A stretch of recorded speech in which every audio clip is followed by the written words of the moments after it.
kalian membeli barang secara online, lalu barang dikirim dan kalian melakukan pembayaran. Nah, ternyata proses sederhana tersebut termasuk pada siklus pendapatan sebuah perusahaan. Seperti yang kita sadari, setiap perusahaan memiliki cara khusus agar penjualannya dapat berjalan dengan lancar dan uang dapat diterima dengan aman. Pada video kali ini, kami akan menjelaskan tentang pengertian, tahapan, dan juga pentingnya siklus pendapatan dalam suatu perusahaan. Yuk simak videonya! Ayo. Sebelum membahas lebih jauh, apa sih siklus pendapatan itu?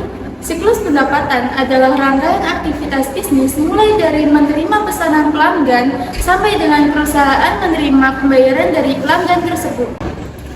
Sederhananya, siklus pendapatan merupakan proses bagaimana perusahaan memperoleh uang dari hasil penjualan barang atau jasa.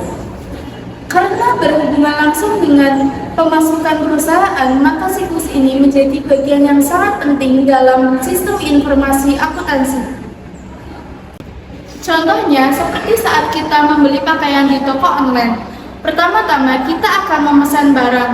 Setelah itu, penjual akan memproses pesanan dan mengirim barang. Lalu, penjual akan menerima pembayaran dari pembeli. Nah, semua proses tersebut termasuk pada siklus pendapatan.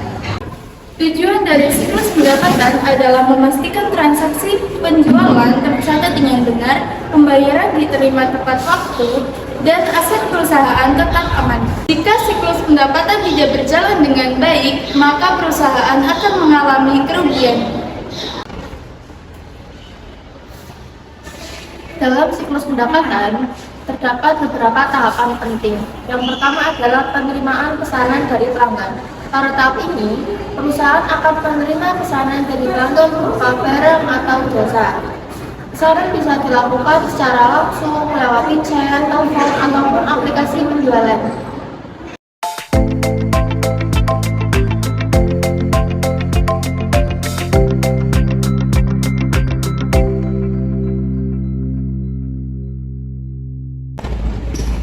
Setelah pesanan diterima, perusahaan akan mencatat barang apa saja yang dipesan, jumlahnya, dan data pelanggan. Tahap ini penting supaya tidak terjadi kesalahan dalam pesanan. Dan untuk tahap yang kedua adalah persetujuan kredit. Tahap ini dilakukan apabila pelanggan membeli secara kredit atau belum membayar secara langsung. Nah, pada tahap ini, perusahaan harus memastikan bahwa pelanggan mampu membayar tagihannya nanti. Biasanya, perusahaan akan mengecek riwayat pembayaran pelanggan atau batas kredit yang dimiliki pelanggan tersebut. Hal ini bertujuan agar perusahaan tidak mengalami piutang macet. Dan untuk tahap yang ketiga adalah pengiriman barang atau pembelian jasa. Setelah pesanan tersetujui, perusahaan akan mengirimkan barang kepada pelanggan sesuai dengan pesanan.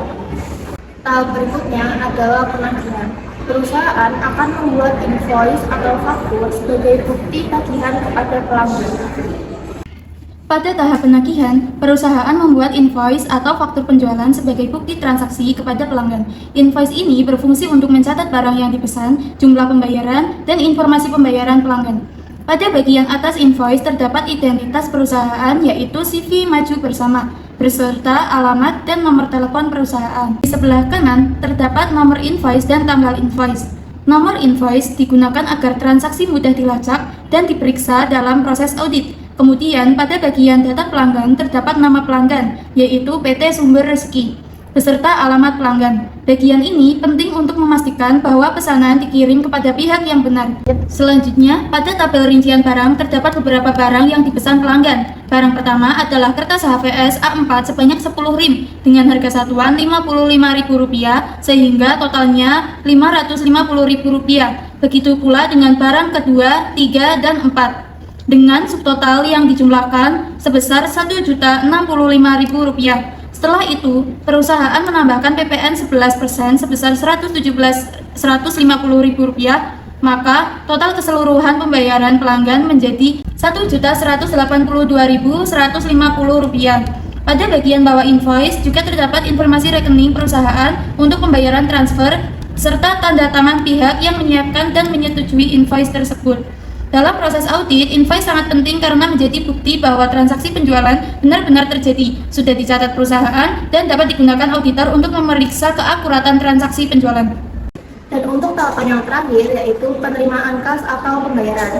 Di tahap ini, perusahaan akan menerima uang dari pelanggan baik secara tunai, transfer bank, maupun menggunakan dompet digital. Setelah penerimaan pesanan, perusahaan akan mencatatnya ke dalam laporan keuangan perusahaan agar data keuangan perusahaan tetap rapi dan sesuai. Siklus pendapatan memiliki peran yang sangat penting karena menjadi sumber utama masuknya kas perusahaan. Dengan siklus pendapatan yang baik, suatu perusahaan dapat meningkatkan keuntungan, menjaga kelancaran operasional, dan juga dapat mengurangi risiko kesalahan maupun kecurangan. Selain itu, informasi dari siklus pendapatan juga dapat membantu manajemen dalam mengambil suatu keputusan seperti menentukan strategi penjualan. Nah, di era digital seperti sekarang ini, banyak perusahaan yang sudah menggunakan sistem informasi akuntansi yang terkomputerisasi agar proses penjualan dan penerimaan kas menjadi lebih cepat dan akurat. Jadi, dapat disimpulkan bahwa siklus pendapatan merupakan proses penting yang dimulai dari penerimaan pesanan pelanggan, persetujuan kredit, pengiriman barang, penagihan, dan penerimaan pembayaran. Dengan pengelolaan yang baik, suatu perusahaan dapat menjalankan bisnisnya secara lebih efektif dan efisien. Semoga video ini dapat membantu teman-teman dalam memahami siklus pendapatan. Terima kasih sudah menonton. Wassalamualaikum warahmatullahi wabarakatuh.